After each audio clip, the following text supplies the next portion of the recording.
Gold trusted gold buyers మీరు తాకట్టు పెట్టిన బంగారాన్ని విడిపించి ఈ రోజు ఉన్న మార్కెట్ ధరకు కొనబడను. ఇద్దరు సాఫ్ట్వేర్ ఎంప్లాయీస్ కాబట్టి కొంత పని భారం ఎట్లాగూ ఉంటుంది. అండ్ ఈ అమ్మాయి సుష్మా రీసెంట్లీ మ్యారీడ్, అట్లాగే కన్సీవ్ అంటే గర్భవతి కూడా. మరి వీళ్ళిద్దరి మధ్యలో ఏం గొడవలు జరిగాయో, వైఫ్ అండ్ హస్బెండ్ అన్న తర్వాత చిన్నపాటి గొడవలు అయితే డెఫినెట్లీ ఉంటాయి. మరి వీళ్ళిద్దరి మధ్యలో ఎట్లాంటి మనస్పర్ధలు జరిగాయో ఏందో తెలియదు, కానీ ఆమె ఇన్స్టెంట్గా హస్బెండ్ దగ్గర నుంచి వచ్చేయడం, అమ్మగారి దగ్గరికి వెళ్ళడం, ఆ తర్వాత ఆఫీస్కి వెళ్ళి దెన్ కనిపించకుండా పోయడం. సో ఆలోచించడానికి కూడా ఆమె టైం ఇవ్వనట్టు లెక్క. దీంతో ఏదో అనుమానం అయితే వచ్చింది కాబట్టి వాళ్ళు మిస్సింగ్ కేసు నమోదు చేయడం, ఆ తర్వాత దుర్గం చెరువులో డిఆర్ఎఫ్ టీమ్కి ఇన్ఫర్మేషన్ వచ్చింది ఈరోజు మార్నింగ్. ఆ డిఆర్ఎఫ్ టీం వచ్చిన తర్వాత ఆ బాడీని వెలికి తీసిన సందర్భం కాదు ఇది. యాక్చువల్లీ ఇప్పుడు మనం చూస్తున్నటువంటి స్పాట్ ఏదైతే ఉందో ఇక్కడ ఆమె మృతదేహం తేలి ఉంది.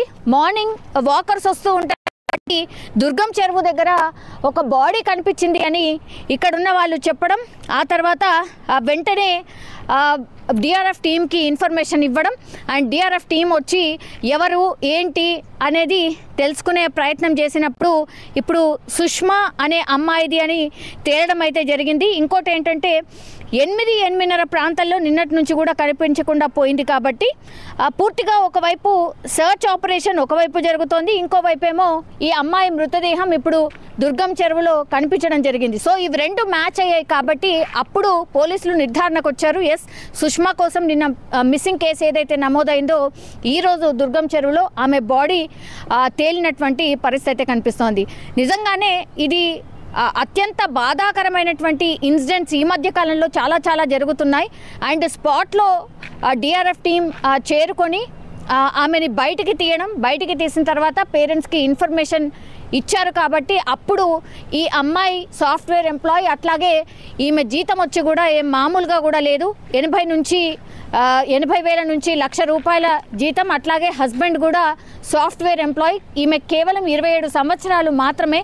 సో మంచి ఫ్యూచర్ ఉన్నటువంటి అమ్మాయి ఇట్లా అర్థాంతరంగా ఆత్మహత్య చేసుకోవడం బాధాకరం అంటూ కూడా వాళ్ళ పేరెంట్స్ విలపిస్తున్నటువంటి పరిస్థితి. ఒకటి, ప్లీజ్ దయచేసి ఇట్లాంటి ఆత్మహత్యలు మాత్రం ఎట్లాంటి సమస్యకు పరిష్కారం కాదు. దయచేసి కొద్దిగా సంయమనం పాటిస్తూ అసలు దీని నుంచి బయట పడగలుగుతామా లేదా, మన ఫ్యూచర్ ఏంటి అనేది కూడా ఆలోచించుకోవాల్సిన అవసరం అయితే డెఫినెట్లీ కనిపిస్తోంది. చాలామంది కూడా సైకాలజిస్టులు అదే చెప్తున్నారు, తొందరగా ఇట్లా ఇన్స్టెంట్గా డిసిషన్స్ తీసుకుంటున్నారు, అది కూడా అన్నిటికీ పరిష్కారం చావే అనుకుంటున్నారు, ఇది కరెక్ట్ కాదు అనేటువంటి మాట కూడా చెప్తున్నారు. సో అర్థాంతరంగా ఒక సాఫ్ట్వేర్ ఎంప్లాయీ, అది కూడా మ్యారీడ్, అండ్ దట్టు ఆమె క్యారింగ్, గర్భవతి.